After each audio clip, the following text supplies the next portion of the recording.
Hablar de psicología, hablar de yoga, si se quiere, son sinónimos. Uno de los tantos significados del yoga justamente nos habla de lo que idealmente la psicología también nos habla, que es buscar establecer salud mental, en pocas palabras. Acudir a un tipo de terapia, conectarnos con algo de naturaleza terapéutica que haga que nuestra mente, nuestro cuerpo mental, se encuentre en su estado, digamos así, más saludable posible. Entonces, el yoga tiene, entre otras cosas, ese propósito. Uno de los textos centrales del yoga, quizá algunos de ustedes lo conozcan, famoso, Yoga Sutras, de Patanjali. Estos Patanjali Sutras comienzan con un aforismo que justamente define qué es el yoga. Dice yoga chitta, vritti nirodha. Entonces, chitta, vritti nirodha significa, de alguna manera, el propósito del yoga es detener el flujo, ¿sí? Constante flujo de pensamientos que se encuentran atravesando nuestro campo mental. Explica que hay diferentes estados de nuestra mente. Se habla muchas veces de 5 estados mentales, digamos así, de peor a mejor. Podemos hablar de la mente perturbada. No sé si les suena la idea. ¿Sí? Bienvenidos al club. ¿No? Mente perturbada. También tenemos otro estado de la mente que se conoce como confundida, en pocas palabras, ¿no? Ahora quizás no vamos a entrar en detalle con la terminología sánscrita para no perturbarlos y confundirlos más. Mente perturbada, mente confundida, que quiere decir, o sea, no hay tanta perturbación, pero aún así hay un nivel de desconcierto, digamos así, de perplejidad, en donde no sé qué es qué, como Krishna habla en el Bhagavad Gita. En la plataforma de perturbación, de desconcierto, uno no sabe qué es bueno, qué es malo.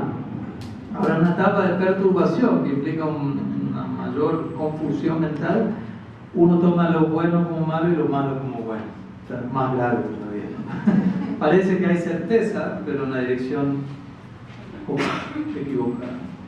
O sea, la etapa perturbada acontece esto, en la etapa de confusión y desconcierto uno está como ahí.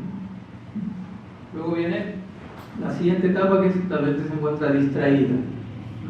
Quizás no es que está tan confundida, todavía queda alguna confusión, pero tampoco hay una gran capacidad de fijación, de absorción, ¿no? De meditación. La mente fácilmente se distrae, ¿no? ante los menores estímulos. Entonces esto acontece. Uno está pensando algo, o vamos a ser más prácticos, uno está en una conferencia en Logués para escuchar a Swami Padmanabha, que viene hablando de una temática y quizás, ¿no?, dije una palabra que detonó en su mente algo que no tiene nada que ver y lo dirigió mentalmente a otro lugar y se fueron de paseo 20 minutos de la conferencia y pasa cuando se da cuenta de ¿dónde está? Distracción mental, ¿no? Fácil. El próximo estado mental es la mente se encuentra concentrada, que sería un poquito lo contrario a estar distraído. Concentrado implica un esfuerzo consciente para dirigir mi atención en una dirección en particular y lograr fijar esa atención en esa dirección en particular, pero con un esfuerzo considerable, que si no lo estuviese haciendo, la distracción me está esperando muy cerca.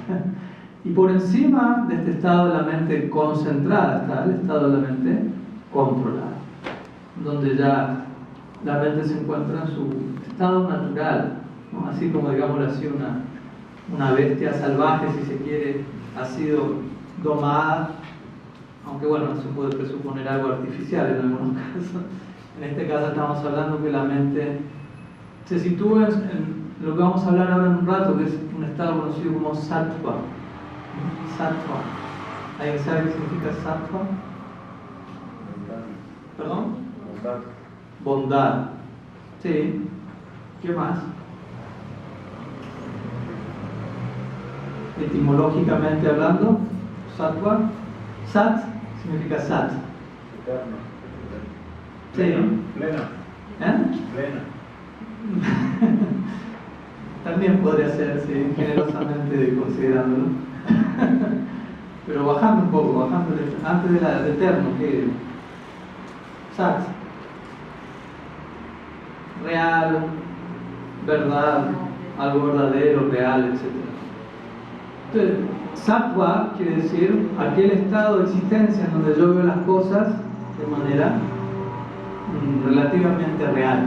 Obviamente hay niveles de percepción de la realidad y hay realidades incluso por encima de sattva, como vamos a hablar ahora, pero sattva nos está hablando de una base sobre la cual, un lente con el cual yo voy a contemplar las cosas, ¿no?, de una manera básicamente real, sin la distorsión que implica lo que se conoce como rajas y tamas. Rajas y tamas quiere decir, se traduce como pasión e ignorancia respectivamente, otro tipo de influencias que agitan nuestra percepción de la realidad. Sattva significa ver las cosas tal como son, empezando por verme a mí mismo también tal como son. Entonces todo esto está ligado al tema de psicología, ¿no? Generalmente hoy en día es muy común que la gente vaya a un psicólogo, es común que la gente haga terapia, no sé si aquí lo expresan en esos términos, hacer terapia, ¿sí? Aunque en Argentina también. Y ¿cómo decirlo, no? Este tipo de ideas las encontramos presentes desde miles de años atrás en los sagrados textos yógicos, que de por sí nos plantean un estilo de vida terapéutico y nos plantean la problemática que surge cuando la mente no se encuentra en sus cabales, si se quiere, ¿no? El Bhagavad Gita es uno de estos textos. El Bhagavad Gita podríamos decir que es la primera sesión de terapia de la humanidad. Arjuna, ¿no? Quizá no está el diván ahí, pero Arjuna se encuentra en toda una crisis, digámoslo así, existencial, ¿no?, ética, moral, sin saber qué hacer de su vida, con su mente agitada, perturbada. ¿Han leído el Bhagavad Gita algunos de ustedes? Sí. El primer capítulo, como hablamos anteayer, del Bhagavad Gita se llama Vishada Yoga. Quiere decir el yoga de la desesperación. Imagínense. Nuestra mente nos puede llevar por esos lados. Entonces el propósito del yoga, el propósito de todo proceso espiritual es lograr la felicidad, ¿sí? Ahora, se nos explica que la naturaleza de la vida, de la realidad es belleza. Entonces, el hecho de que nosotros muchas veces no estemos percibiendo eso nos habla de que estamos contemplando la realidad de una manera distorsionada. Y esa distorsión tiene que ver con una mente cubierta por diferentes tipos de agitaciones, deseos, como queramos llamarlo. Por lo tanto, yoga significa aquel proceso a través del cual mi mente comienza a ser limpiada de estos elementos para captar la realidad de una manera más sobria, si se quiere. Ahora vamos a hablar un poquito de todo lo que implica esto.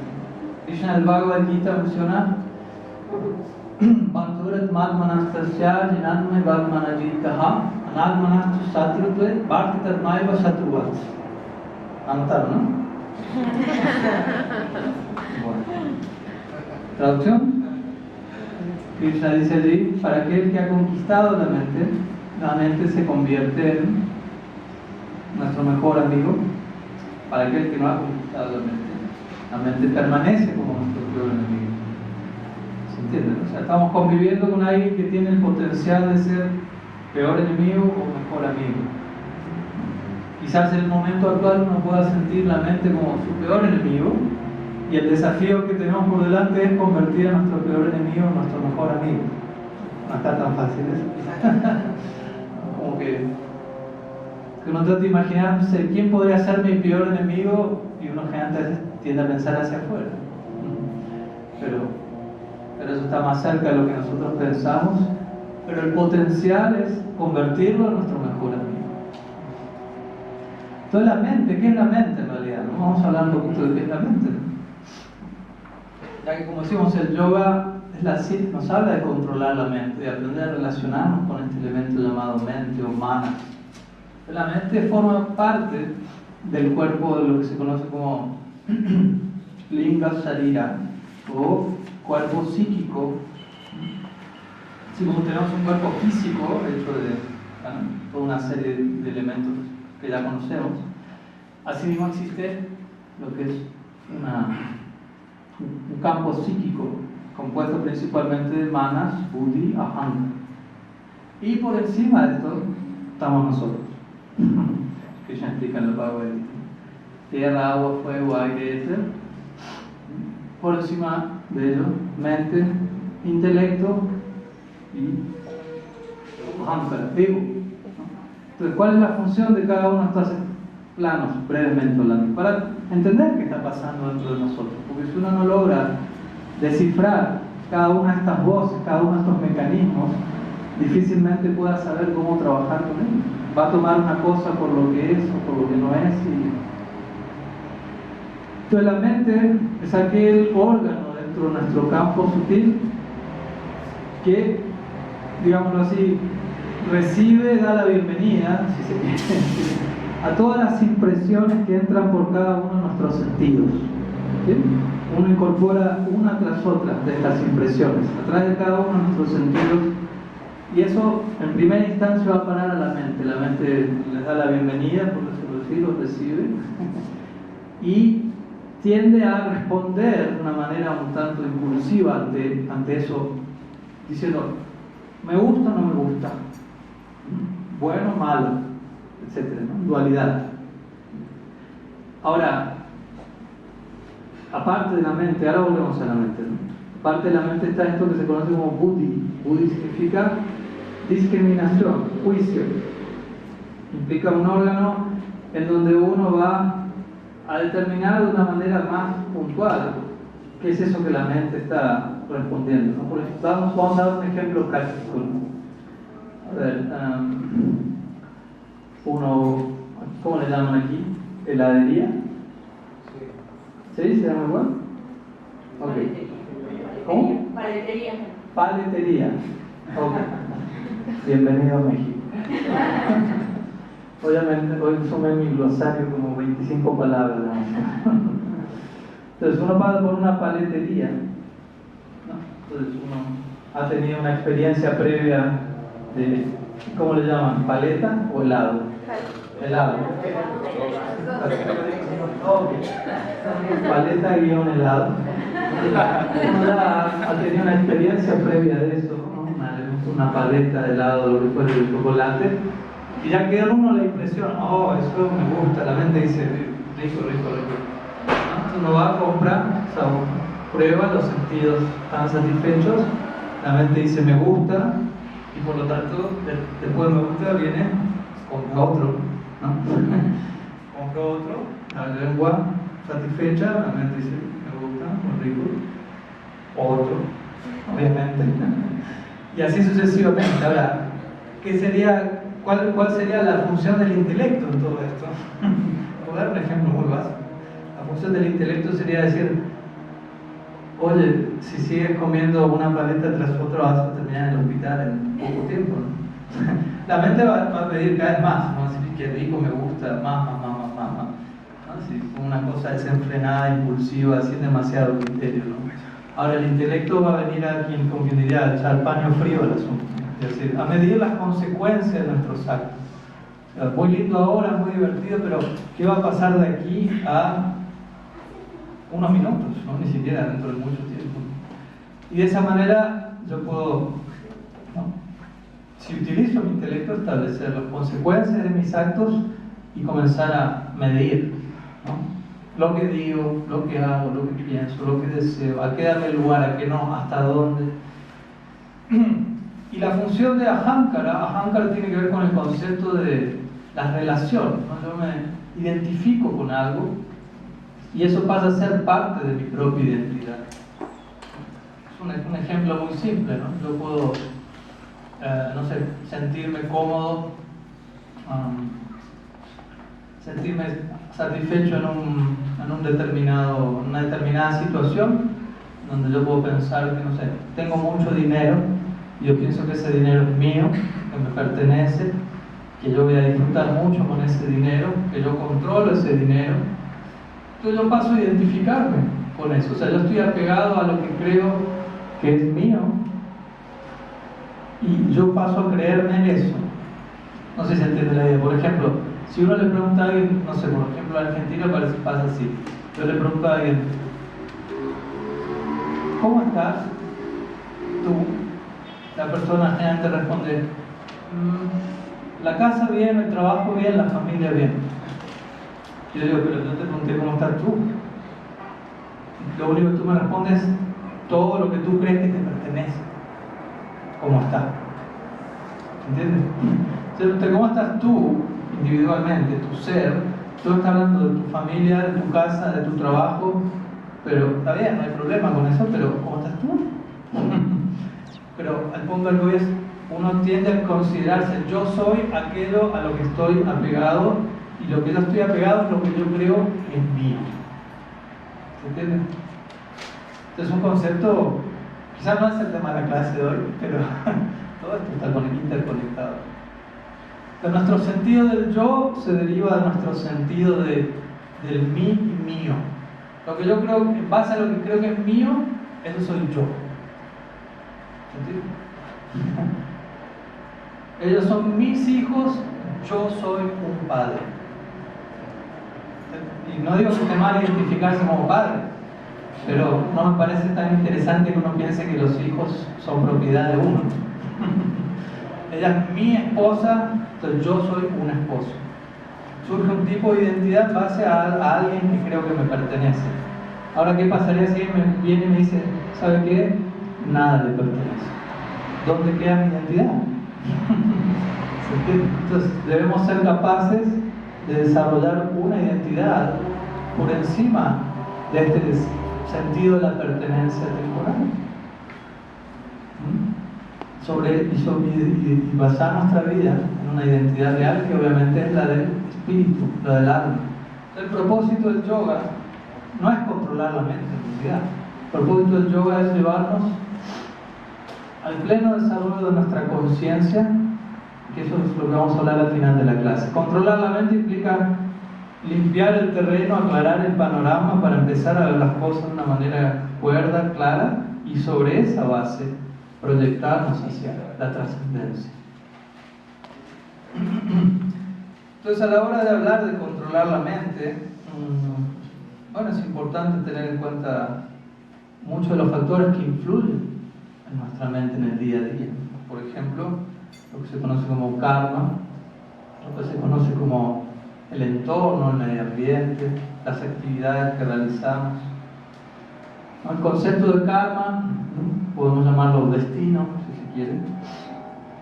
Tantas situaciones que vienen en el día a día de nuestra vida, que son la respuesta, el resultado a lo que hemos hecho en el pasado.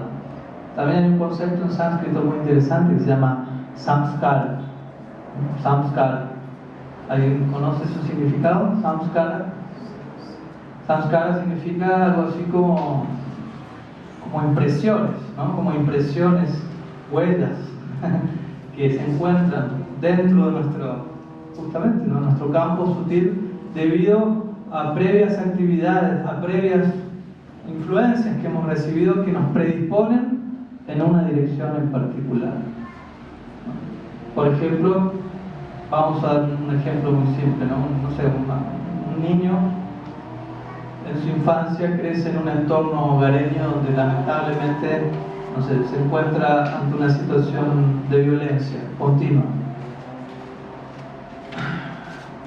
Y él absorbe, ¿no?, muchas impresiones de violencia, y lamentablemente en esa etapa de la vida el factor buddhi, el factor de discriminación todavía no está demasiado activo, si se quiere. Más bien está el factor mental absorbiendo todo, pero sin demasiado filtro. Por eso siempre se nos dice que tengamos mucho cuidado en cómo educamos a nuestros niños en esa etapa específica de la vida que es tan crucial, ¿no? Porque en esa etapa el elemento de la discriminación, del juicio, no está todavía tan, como decimos, ¿no?, funcional. Por lo tanto, uno simplemente incorpora, y todo eso va generando samskaras, impresiones que hacen que luego, cuando uno sea grande, responda de una manera u otra en base a esas impresiones. ¿Se entiende el punto, no? El punto es, cuando, por dar este ejemplo, si yo de niño me enfrenté a una situación, no sé, el padre de uno pudo haber sido no una muy buena figura paternal, y uno cuando crece rechaza toda autoridad, ¿no?, justamente porque uno no tuvo la mejor experiencia en su infancia, ¿no? Entonces, ese rechazo a toda autoridad, si yo no lo logro identificar con mis experiencias pasadas, lo más probable en el momento presente, lo único que voy a estar haciendo es seguir alimentando ese mismo samskara más y más, y condicionarme más y más ante esa situación, en lugar de ver cómo resolver esto. Porque no es que necesariamente toda autoridad sea mala, simplemente yo tuve una experiencia no muy satisfactoria de eso, y ahora cada vez que eso aparece se activa un mecanismo de defensa. Pero yo tengo que entender de dónde proviene esto y cómo debo aprender a resolver eso. Porque si no, lo único que hacemos es seguir alimentando samskaras que a veces pueden ser negativos. No todos los samskaras obviamente son negativos. Uno puede tener un samskara, no sé, compasivo, debido a ciertas influencias, y eso hay que seguirlo alimentando. Pero hay otros samskaras que no hay que seguirlos alimentando precisamente. Más bien hay que reemplazarlos por impresiones sanas, favorables, superiores. Obviamente que este tipo de procesos son graduales, tienen una aplicación personalizada a cada caso, a cada situación, no es que lo mismo para todos. Esto también se encuentra en la tradición, en la cultura de la India, en la cultura del yoga. En realidad encontramos que desde el mismo inicio del yoga todo se proponía en términos terapéuticos, ¿no? Se proponía, por ejemplo, presta atención a cuál es su naturaleza actual, a cuáles son sus samskaras, a cuál es su tendencia psicológica, y encuentre un oficio que concuerde con eso. Muy importante. Si nosotros trabajamos de algo que odiamos, que no va con nuestra naturaleza adquirida, lo más probable es que lo único que voy a estar anhelando es salir del trabajo lo antes posible, y cuando llego a mi casa voy a responder de una manera más bien tamásica, ¿no? Tamásico quiere decir inactividad, depresión, ¿no? Llego a mi casa y quedo ahí tirado, sin ganas de hacer nada. ¿Por qué? Porque estuve todo el día haciendo algo que no me gustó. Entonces, nuestra mente tiene que estar equilibrada. Que nuestra mente esté equilibrada significa darle a nuestra mente elementos que le resulten realmente terapéuticos. Si una persona tiene una tendencia, digámoslo así, bueno, esto se llama en sánscrito Varnashram Dharma. Varnashram significa un sistema social donde cada persona es ocupada, no es un sistema de castas, como a veces se dice por ahí, no, el sistema de castas de la India y no sé qué. Suena un poquito separatista o lo que fuera, ¿no? No es así. Lo que se habla es cada persona es ubicada de acuerdo a su estado mental actual, a su tendencia psicológica, a sus samskaras, a su naturaleza, como queramos llamarlo, y va a ser ocupada en una determinada acción, va a vivir en un determinado orden de vida, como hoy mencionaba hace un rato la Mona. En mi caso particular, como se habrán enterado hace un rato, yo llevo una vida monástica. Pero obviamente para que eso sea sostenible para mí, yo tengo que tener una naturaleza acorde a los votos que asumí, si no, eso tiene los días contados. Entonces, para lograr salud mental, uno no tiene que ceder ni a un extremo ni al otro. O sea, uno no tiene que reprimir su propia naturaleza, pero tampoco tiene que ceder ante esa naturaleza de una forma desmedida y exagerada. ¿Sí? Uno tiene que lograr encontrar un punto de equilibrio, un punto medio en el cual uno gradualmente vaya trabajando sobre esa naturaleza. Vamos a poner un ejemplo muy clásico. al respecto, ¿no? La actividad sexual. ¿Sí? Esto está muy ligado al estado mental. Y no todas las personas van a tener el mismo acercamiento hacia la práctica sexual. Hay personas para quienes sería imposible concebir no tener práctica sexual todos los días. Para otras personas es más posible concebir eso, por decirlo así. De hecho, yo me acuerdo una vez, ¿no? Estábamos en Buenos Aires con otro hermano espiritual mío que visitó aquí hace un tiempo, el padre Giri Maharaj. ¿No los conocen? Bueno, él también ha aceptado los mismos votos que mi persona desde tiempo atrás. Y recuerdo estábamos no sé cómo le llaman acá, locutorio, centro de llamadas, ¿sí? Ese lugar donde uno va hoy en día ya casi nadie, no existe eso, pero bueno. Cabina telefónica. ¿Se acuerdan? Cabina telefónica. Ok, ¿se acuerdan? No me quiero poner muy nostálgico, pero bueno. Estábamos en uno de esos lugares y el muchacho que atendía, ¿no? Nos conocía del barrio, ¿no? Y nosotros siempre andamos con nuestros atuendos monásticos, ¿no? Entonces él nos mira y nos pregunta, ¿qué significa esa ropa? ¿No? Entonces nosotros ya lo conocíamos un poco a él, ¿no? Que no tenía una tendencia precisamente monástica.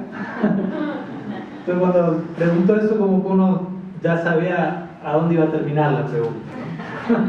Pero bueno, fuimos respondiendo en el orden gradual que se iba presentando. Entonces, ¿qué significa esa ropa? Bueno, esta ropa significa que llevamos una vida monástica. Entonces ahí vino la pregunta que está, ¿y qué significa eso? ¿No? Preguntó él. ¿Cómo que significa? Claro, ¿qué significa? ¿No tienen sexo? Entonces nos miramos con Giri Maharaj y dijimos, ¿no? Entre otras cosas,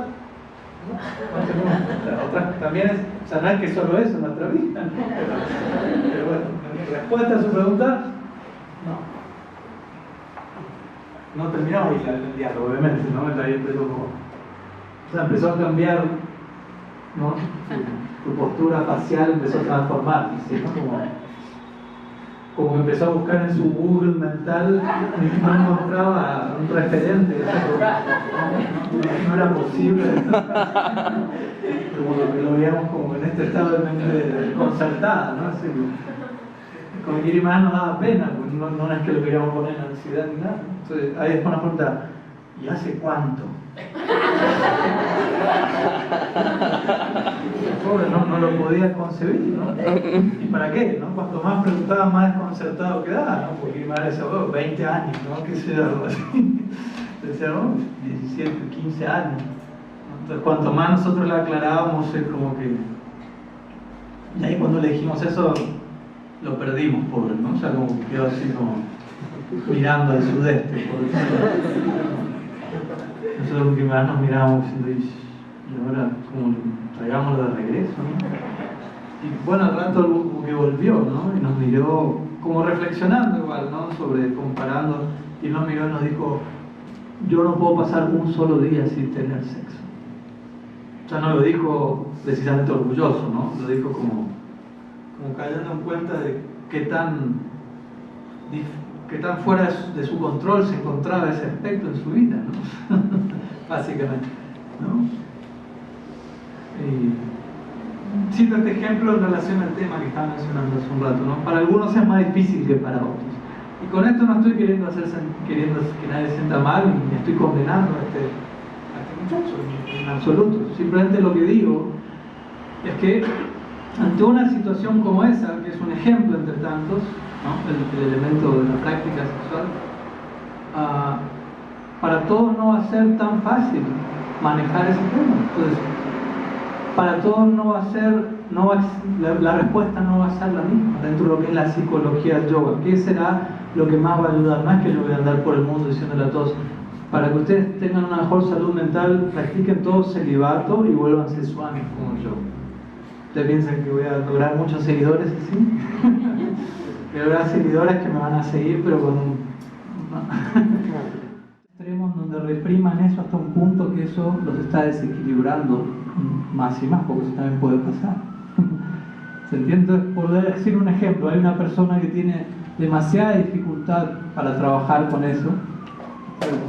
En la psicología del yoga se me dice, bueno, al menos trate de canalizar su impulso sexual en el contexto de una pareja, ¿sí? Aunque sea una persona, no el que se cruza en el camino, porque también está ese estándar, ¿no? ¿Se entiende el punto, no? Y si se encuentra una mayor capacidad o facilidad para convivir con eso, ¿no? Quizás incluso puede dirigirse a la práctica sexual principalmente con fines procreativos. También existe ese estándar para el que le resulte natural y llevadero, de vuelta. Y si alguien tiene incluso un mayor desapego hacia ese tipo de ocupación, quizás a esa persona se le pueda recomendar renuncie por completo a esa práctica, ¿no? Pero de vuelta, esa misma instrucción no va a ser para todos. ¿Se entiende la idea, no? Lo que para uno es necesario y recomendado, para el otro puede ser totalmente contraproducente. Entonces, a la hora de hablar de cómo manejarnos, ¿no? Con esto tenemos que entender, ¿no? Tenemos que ubicar nuestro propio caso, dónde estamos parados. Como hablábamos el otro día, ¿no? ¿Dónde queremos llegar?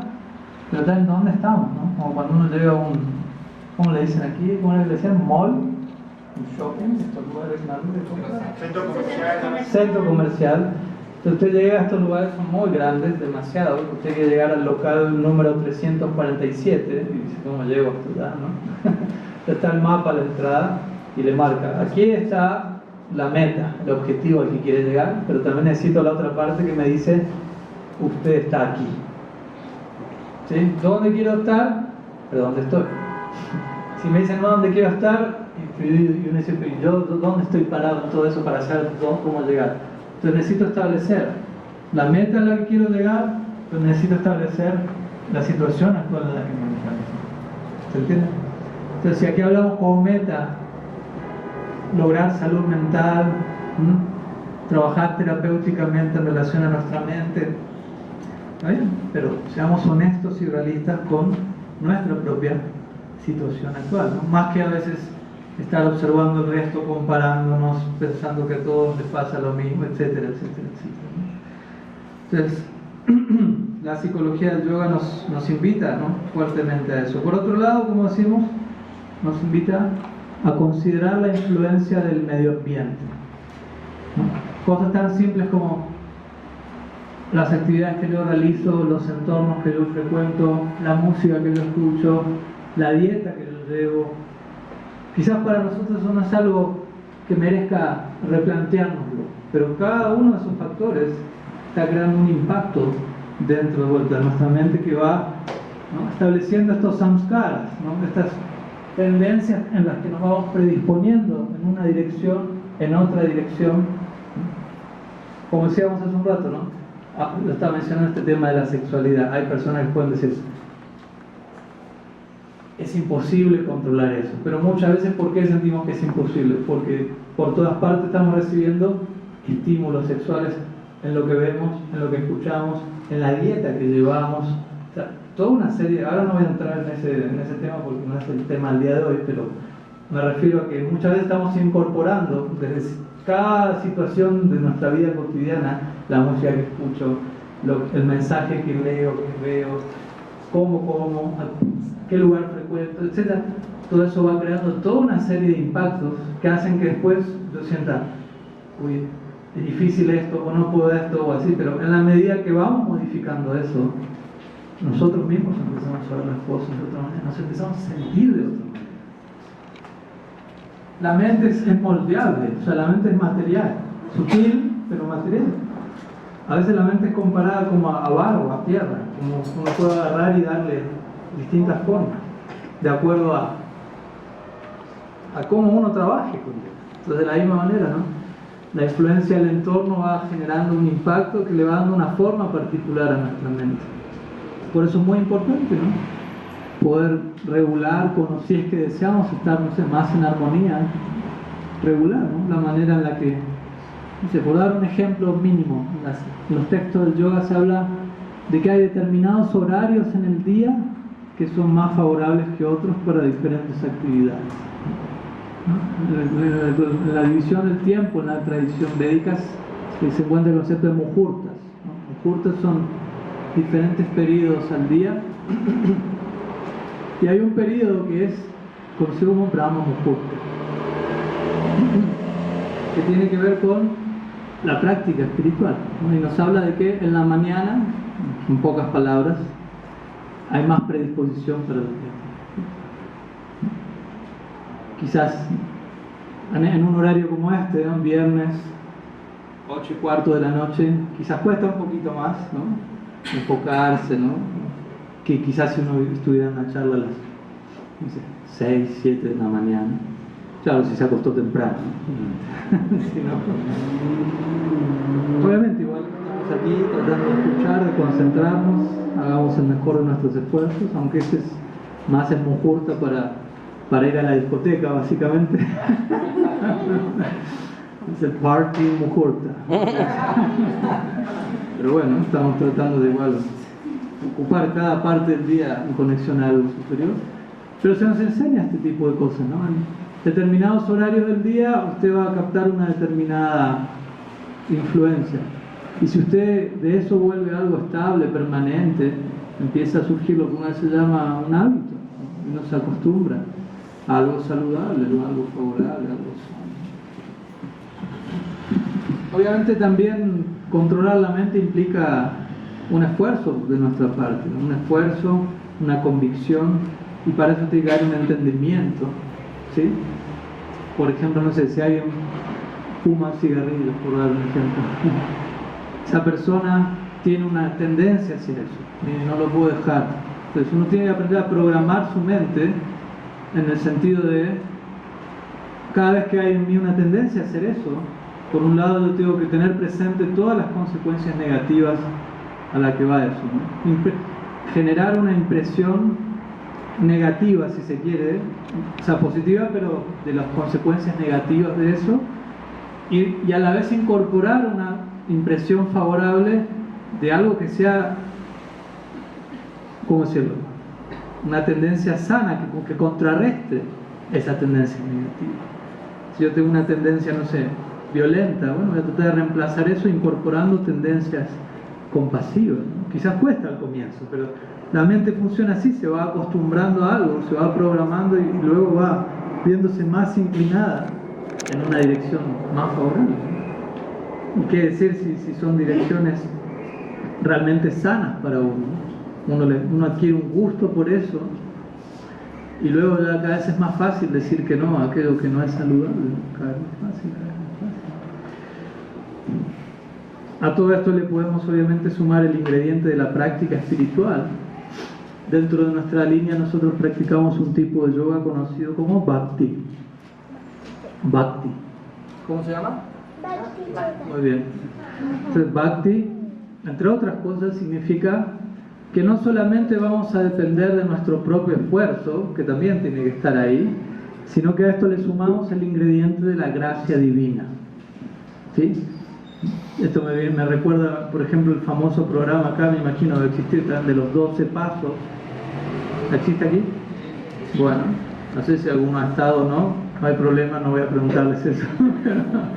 Pero para los que no saben, en pocas palabras, o sea, justamente 12 pasos, cada paso implica un tipo de aceptación, de comprensión de algo, y el primer paso de los 12 pasos implica reconocer mi propia incapacidad ante la adicción, X en este caso, y aceptar la existencia de una entidad superior a mí, ¿sí?, que tiene la fuerza que yo no tengo, que puede impregnarme, darme la ayuda que yo mismo no me estoy sabiendo dar a mí mismo, y tratar de entregarme a esa entidad, ¿no? Eso es un punto muy importante, ¿no?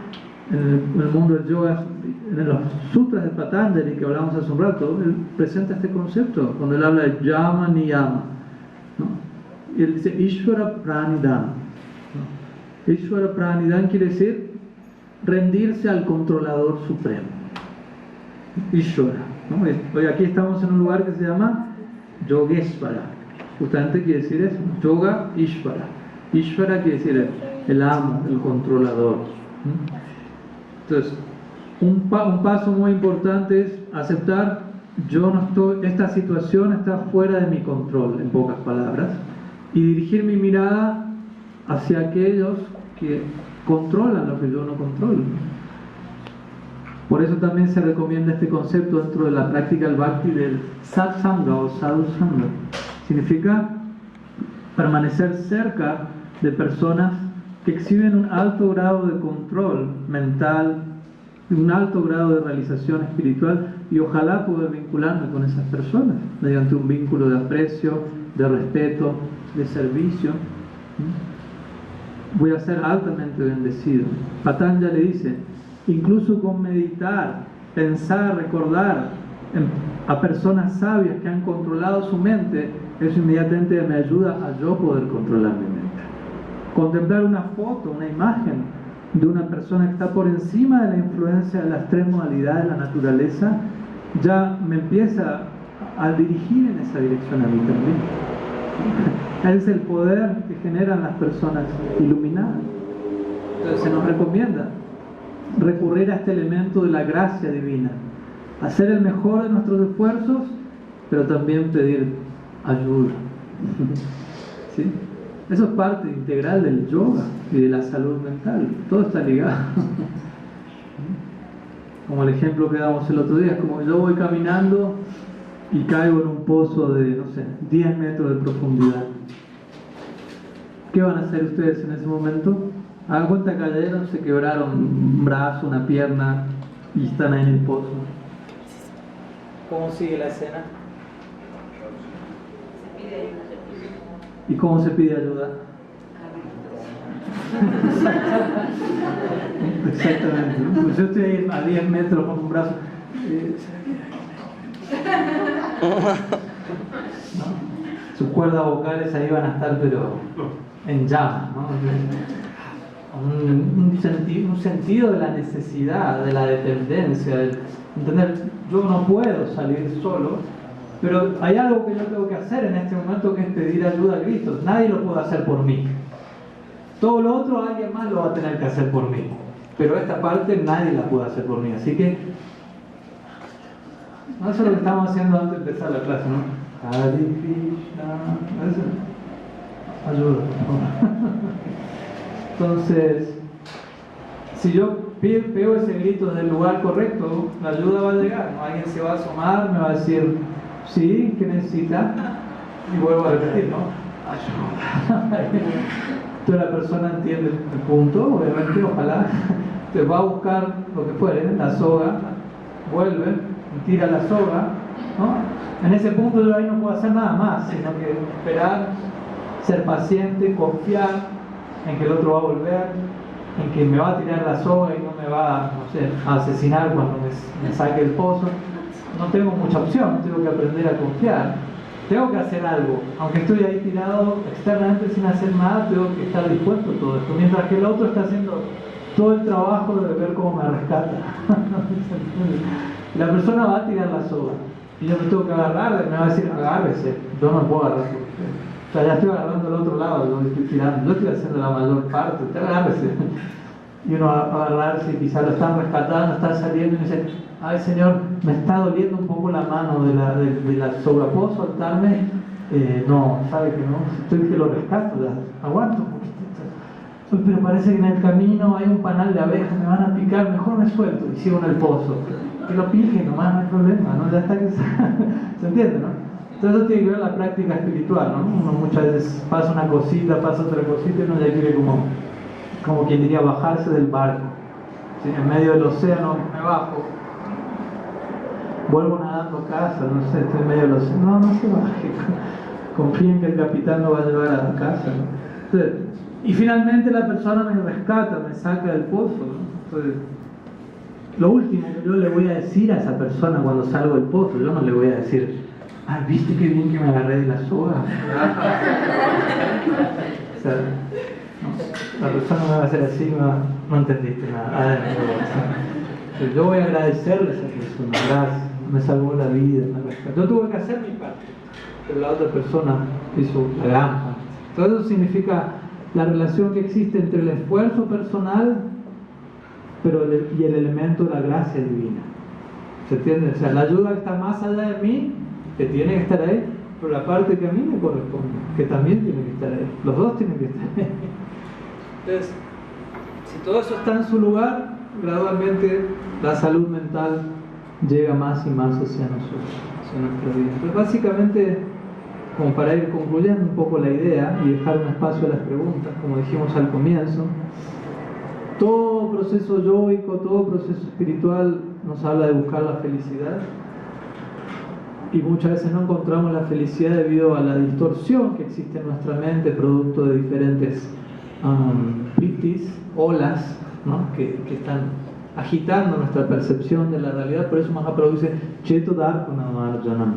Es una declaración muy yoica. Cheto Darpana Marjanam, que es el limpia el espejo de la mente. Entonces, para eso existen diferentes disciplinas. El yoga implica eso, sattva, como hablamos hace un rato. Sattva tiene que ver con realidad, con ver las cosas tal como son, llevar a la mente de un estado de ebriedad a un estado de cordura, donde las cosas puedan ser vistas propiamente. Y esto puede alcanzarse, y cuando eso se establece más y más, uno alcanza lo que se conoce como samadhi. Samadhi quiere decir meditación perfecta, ¿no? La capacidad que la mente tiene de absorberse en una dirección y profundizar en eso. Eso es la práctica yógica, quiere decir concentrar nuestra atención en un punto, o sea, no en un punto literalmente, ahí me quedo mirando un punto, sino en una idea, en una dirección en particular, no cualquiera obviamente, y enfocarnos y profundizar en eso, haciendo a un lado todo ese demás lluvia o oleaje de ideas que a veces nos agitan y nos llevan de aquí para allá. Y lo que los sabios nos han recomendado es que obviamente ese punto tenga que ver con lo divino, lo supremo. Y yo puedo realizar eso mediante un esfuerzo personal, pero especialmente recurriendo al elemento de la gracia divina. Y eso es lo que principalmente encontramos en este proceso que se conoce como el Bhakti. Y especialmente lo que se recomienda es, para este tiempo actual, para esta era actual, es enfocarnos, concentrarnos en lo divino mediante el elemento sonoro, mantra, lo que estuvimos realizando hace un rato y lo que vamos a realizar en unos minutos más a modo de cierre. Entonces, concentrarnos en mantra, en el sonido, en el nom, Dios en la forma del sonido, es una manera muy, muy simple y muy efectiva de controlar nuestra mente, de practicar yoga. Por eso es que el Bhakti, que es el yoga de la devoción, el yoga del afecto, el yoga del amor, es el que presenta la manera más natural de ocupar nuestra mente. Cuando uno está apegado a algo con afecto, con amor, naturalmente yo voy a pensar en eso. No es que alguien me tiene que decir, piensa en aquello. O sea, la mente va directo hacia aquello de lo que uno está apegado. Entonces, el verdadero proceso yógico nos habla de aprender a apegarnos hacia aquello que es eterno, permanente, espiritual, y que nuestra mente se mueva sin dificultad en esa dirección. Es por eso que Krishna en el Bhagavad Gita, después de haber hablado del capítulo 6 llamado Dhyana Yoga, que tiene que ver con el yoga de la meditación, todo esto que estamos hablando, el último verso de ese capítulo, él dice: Yogina mapi sarvesam madgatenantaratmana shradhavahvajate mam sameju katamo madaha. Allí él está diciendo de todos los tipos de yoga, o de todos los tipos de yogi, que es otra manera de decir yoga, el que practica yoga, de todos los practicantes, aquel que tiene una gran fe, una gran confianza, que me adora con todo su corazón, que siempre está ocupado en cantar mi gloria, ese es el practicante más elevado, de acuerdo a mi consideración, dice Krishna. Y Krishna es Yogesvara. O sea que lo que Yogesvara diga acerca del yoga, esa es la última palabra. Entonces él allí termina concluyendo, ¿no? El Bhakti, el yoga de la devoción, es la forma suprema de ocupar nuestra mente, de purificarla e incluso trascender eventualmente de la plataforma mental, que no deja de ser algo material, sutil, y plenamente situarnos en la función eterna del alma, que es ser amorosos sirvientes de la voluntad, de la dulce voluntad divina.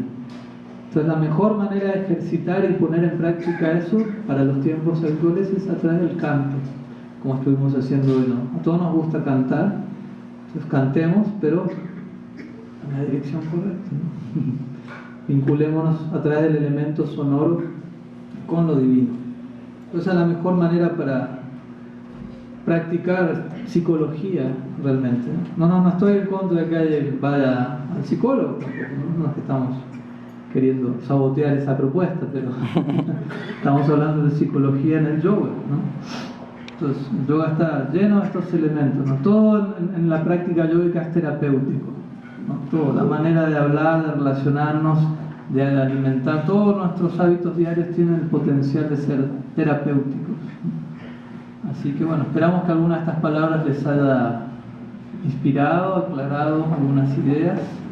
Y si algunas ideas no están del todo claras, ahora dedicamos unos minutos por si alguien tiene alguna pregunta, alguna duda, alguna consulta, y ahí intentamos aclarar lo que quede pendiente por ahí.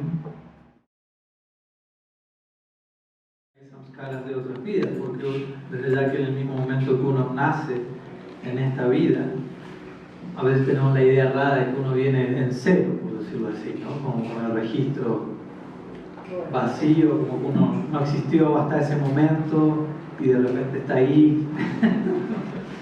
Pero vemos que en la medida en que cada uno de nosotros va creciendo, va mostrando una determinada inclinación y predisposición, y no necesariamente todo eso es producto de la influencia que uno tuvo en ese breve periodo en esta vida, sino tantas otras cosas que tienen que ver con impresiones de vidas pasadas. Por lo tanto, sí, existen samskaras de vidas pasadas que uno todavía arrastra hasta el día de la fecha porque no los ha sabido, digámoslo así, resolver.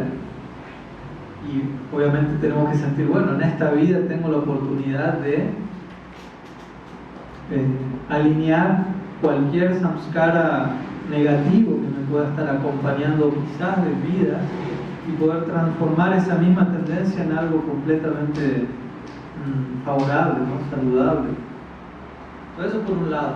Y obviamente también uno puede estar creando nuevos samskaras en esta vida o reafirmando esos mismos samskaras que siguen acompañando. O sea, está en uno elegir, ¿no?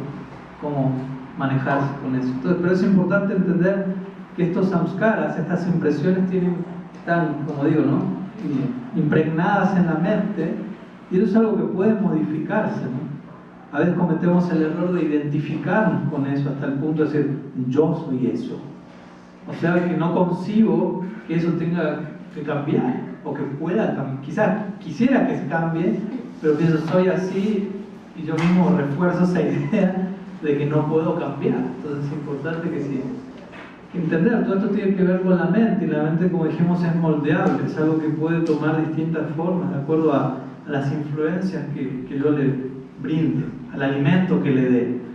A veces yo digo, la mente es como un estómago, el estómago dentro de nuestro cuerpo sutil, así como está el estómago dentro de nuestro cuerpo físico, y a veces uno puede comer algo que no corresponde, como el ejemplo que vimos hace un rato de la paletería, que uno come literalmente 10 kilos de helado, ¿no? En ese momento no le hizo caso a Woody, ¿no? Fue directo otro.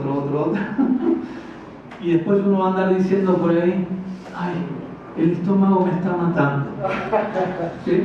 Como si fuese alguien más que está ahí adentro, que es malo y me está haciendo daño, pobrecito de mí, ¿no? El estómago me está tratando tan mal. Pero el estómago no es una entidad viviente separada que me está castigando, simplemente fui yo que alimenté irresponsablemente. Entonces la mente es como un estómago de nuestro cuerpo etéreo. Entonces si yo alimento a mi mente, por decirlo así, de comida chatarra, de impresiones que no son sanas, no me extrañe pues que la mente esté demente, más que menos. Y tampoco puede ser, yo he escuchado perfectamente que dicen, uy no, la mente me tiene loco, como si la mente fuese alguien más, ¿no? Una manera fácil de echarle la culpa, ¿no? No, esa mente ahí está, pero la mente es materia sutil, o sea, la materia es inerte, no tiene voluntad propia. Pero yo le doy una vida u otra de acuerdo a con qué la estoy alimentando. Entonces eso por un lado. Y sí, a través de la meditación, a través de la práctica espiritual, del yoga, gradualmente podemos transformar esos samskaras invocando, ¿no?, tendencias cada vez más puras, más sáttvicas, como dijimos, ¿no?, más conectadas con la trascendencia, y también en la medida que se da la purificación vamos a estar, ¿cómo decirlo?, ¿no?, cayendo en cuenta de ciertas tendencias que no son las más saludables, y ahí viene una prueba también para nuestra sinceridad, ¿no?, de estar dispuestos a reconocer que eso está dentro, pero a la vez que yo no soy eso, ¿sí? Tener la inteligencia de no sobreidentificarme con eso, pero tampoco olvidarme que eso está ahí, ¿no? O sea, eso está ahí, tengo que trabajarlo, pero yo no soy eso. ¿Se entiende el punto? Porque si no es como... Y ahí, bueno, el resto es concentrarme en, digámoslo así, en el tratamiento, así como cuando alguien está enfermo, y bueno, el médico me dice, tiene tal enfermedad, ok, pero bueno, el tratamiento es este. Entonces, principalmente yo me voy a concentrar en el tratamiento. Sé que está la enfermedad, pero no voy a estar pensando excesivamente en la enfermedad solamente, voy a agravar la enfermedad. Voy a concentrarme en no fallar con el tratamiento. Entonces, para eso existe esto que llaman sánscrito sadhana, ¿no? Sadhana es justamente eso, ¿no?, la práctica, ¿no?, espiritual, toda una serie de determinadas ocupaciones que van a ir sanando.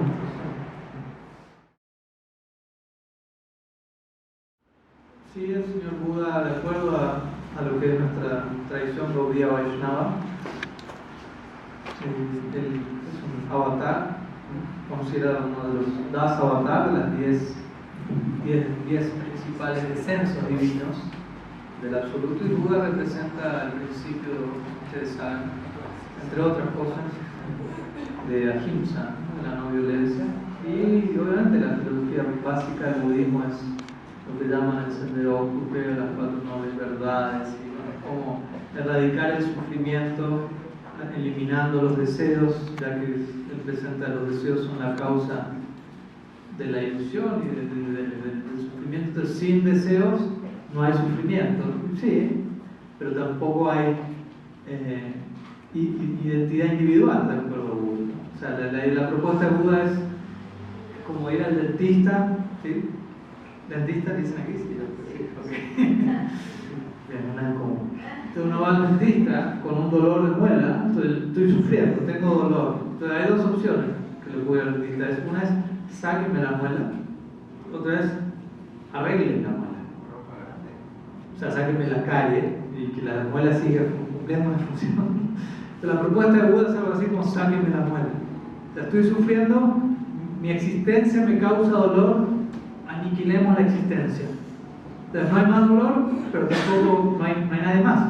O sea, nirvana, salir del bosque, quiere decir van, quiere decir bosque, Vrindavan, nirvana, quiere decir fuera de, sí, entonces salir del bosque, de samsara, del enredo, pero para él la pregunta es extinguir el sentido de la individualidad. O sea, no hay dolor, pero porque no hay nadie que sienta dolor. Nuestra propuesta es un poco diferente, es, ok, extingamos el dolor, pero sigamos existiendo.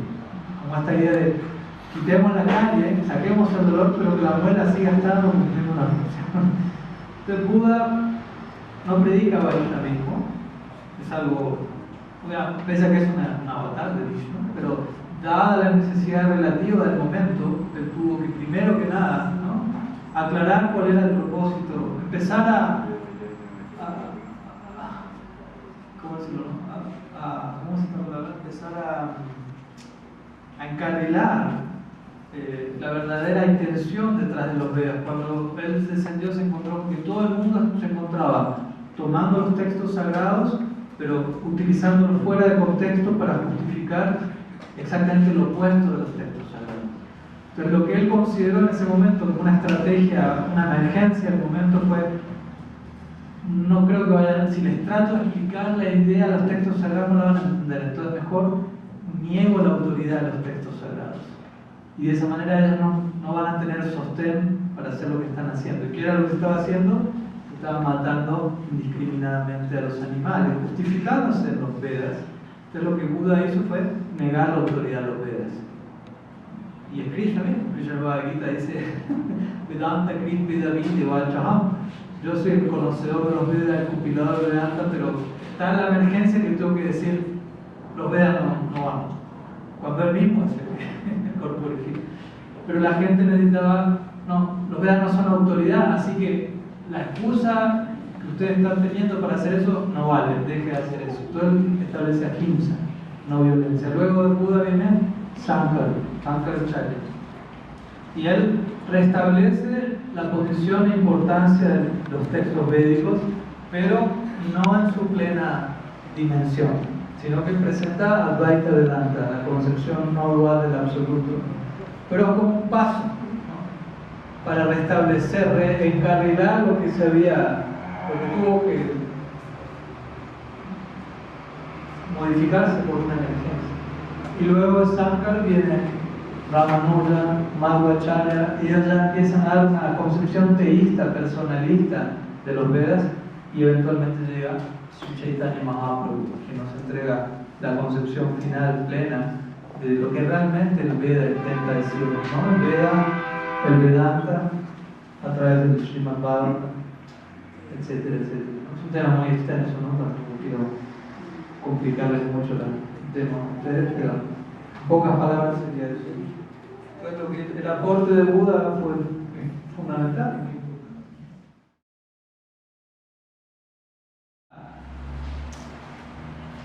No es que nos cueste concentrar la mente, lo que nos cuesta concentrarla es en una dirección en particular, porque la mente se tiende a ir para otra dirección en la cual se concentra, pero no es la que supuestamente yo quería, pero la mente sí se concentra. Una pregunta, ¿qué es meditar? Meditar implica concentrar la mente en algo. Uno todavía está meditando, pero ¿en qué? En algo, ¿no? Meditando en dinero, meditando en tal deseo, tal otro deseo, y la mente está absorta, inamovible.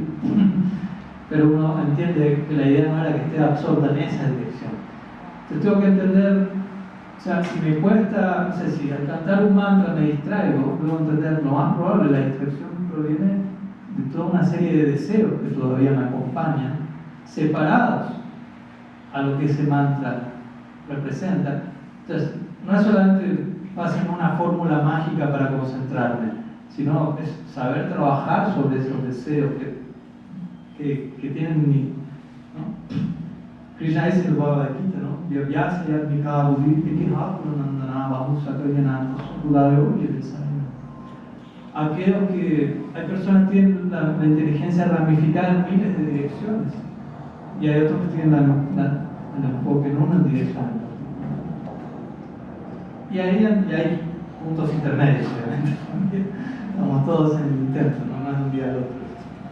Entonces, empezar, ¿no? Si yo me doy cuenta hoy, sí hay varios deseos, digamos así, deseos egoístas que todavía me distraen de mi meditación, bueno, empezar a enumerarlos, a detectarlos, a entender por qué son deseos egoístas, a entender por qué el egoísmo no me conviene, pero yo lo tengo que entender lo mismo, que es una decisión voluntaria que salga de mí, nadie me va a obligar a cambiar eso. Hasta que a mí no me cae la ficha, no sé si aquí se usa la expresión, nada más el clic, o sea, yo no puedo pretender que otro lo haga por mí. Entonces, yo mismo tengo que entender, a ver, tengo este deseo, y me doy cuenta que en realidad no me va a llevar a buen puerto por esto y por esto, y necesito, entonces, tengo que ir ahondando en todas esas cosas. Y eso va a acompañar mi práctica, mi meditación, mi concentración, no es simplemente, no sé, pongo una manzana delante, una vela, y esa media hora del día que medita va a estar concentrado, pero después las 23 horas y media que le quedan, uno hace cualquier cosa y claramente queda agita. Después no pretende uno sentarse media hora y estar absorto en mi mantra, porque todo el día uno estuvo incorporando agitación. Entonces, es muy importante no solo cómo me comporto cuando me siento a cantar o a orar o a meditar, sino cómo me comporto durante el resto del día. ¿Se entiende el punto? Bueno, en nuestra escuela dicen, bueno, hay que ser tolerante, paciente, mirar al piso, etc. para cantar este mantra. Y claro, es fácil hacer eso si yo estoy en mi cuartito, cerrado, solo, no hay nadie a quien tengo que tolerar, no tengo que ser humilde ante nadie. Esa media hora adelante me sale fácil, ¿no? Yo respeto a todos, pero no hay nadie. Estoy yo que me respeto a mí, ¿no? Está bueno. No, el tema es cuando se levanta y sale del cuarto y se enfrenta con el día a día o lo que fuere. Ahí viene como Thomas Merton me acuerdo decía, ¿no? Nuestra salvación comienza en las situaciones más ordinarias de nuestra vida cotidiana. En base a cómo usted se comporta en esos momentos, ahí empieza realmente a gestarse su iluminación, su salvación. Entonces, tener eso presente, ¿no? Y después a la hora de cantar, siempre tener presente el significado de lo que estoy haciendo. Porque la mente no puede prestar atención a algo que no le encuentra sentido. O sea, si yo estoy haciendo algo que no le encuentro significado, mi mente va a salir corriendo por otro lado, que le encuentre significado. Entonces, yo tengo que una y otra vez entender por qué estoy haciendo lo que estoy haciendo. La práctica espiritual no es algo mecánico, que repito un mantra sin saber qué es, por qué es. No pretenda que la mente lo quede absorta. Tengo que encontrarle el pleno significado a eso. Por eso también se recomienda cantar, y si me cuesta mucho cantar solo, cantar grupalmente, como estamos cantando en el barrio, ¿no? Eso me ayuda más a encontrarle más significado a lo que estoy haciendo, y a concentrarme más. Es un proceso gradual, ¿no? Más que un día al otro la mente queda bajo control. Tenemos que hacerlo, ¿no? Tenemos que recurrir a ciertas tácticas, a ciertas herramientas. Encontrémosle sentido a lo que estamos haciendo, ¿no? Y todos los días renovemos eso, ¿no? No es que, a ver, voy a encontrarle sentido a lo que estoy haciendo y ya con esto ya me alcanza el resto de mi vida, ¿no? Todos los días le tienen que encontrar un nuevo sentido. ¿Para qué hoy estoy diciendo Hare Krishna? Y mañana que vuelva a decir Hare Krishna, pregúntese otra, ¿para qué lo estoy haciendo? No por cuestionar la práctica en sí, sino por cuestionar mi propio acercamiento a la práctica. ¿No? Y que no sea algo dogmático, fundamentalista, superficial, fanático, que yo lo haga sintiendo, yo eligiendo voluntariamente, quiero hacerlo. Le encuentro pleno sentido a esto es lo más importante que puedo estar haciendo en este momento. Y desde ahí obviamente va a ser más fácil concentrarse.